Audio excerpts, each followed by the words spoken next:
नमस्कार. ऑफिसमध्ये मैत्रिणी मला नेहमीच म्हणायच्या की पल्लवीच्या चपात्या या खूपच चविष्ट असतात आणि मऊसुद्धा असतात. तर गहू कुठून घेते तू आणि कोणता गहू घेते? तर हा एकच प्रश्न त्यांचा असायचा. तर हीच गोष्ट आज मी तुमच्यासोबत शेअर करणार आहे. तर मी गहू नेहमी डीमार्टमधून आणते आणि लोकवन कंपनीचा गहू आणते. गेले 17 वर्ष हा गहू मी वापरत आहे. तर एकदम स्वच्छ असतो हा.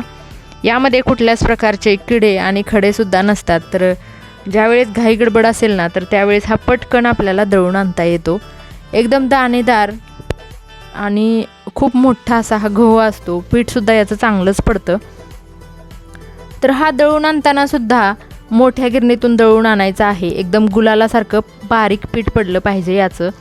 आणि हा 38 रुपये किलो आहे आत्ता. तर मागच्याच आठवड्यामध्ये हा मी 5 किलो आणला होता.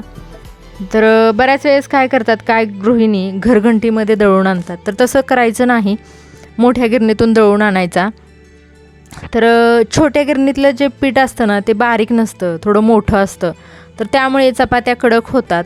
म्हणून मोठ्या गिरणीतून हे दळून आणायचं आहे. तर व्हिडिओ तुम्हाला जरासुद्धा यूजफुल वाटत असेल तर व्हिडिओला लाईक करा, जास्तीत जास्त शेअर करा आणि चॅनलवर नवीन असाल तर चॅनलला सबस्क्राईब करा. आणि कणिक मळताना सुरुवातीला घट्टसर मळून घ्यायची आणि 15 ते 20 मिनटासाठी कणिक मुरण्यासाठी ठेवायची आणि घडीची चपाती करून घ्यायची आहे. तर घडीची चपाती ही खूप छान फुगते आणि पदरसुद्धा सुटतात आणि दिवसभर ही चपाती कडक होत नाही, मऊ राहते. तर थँक्स फॉर वॉचिंग.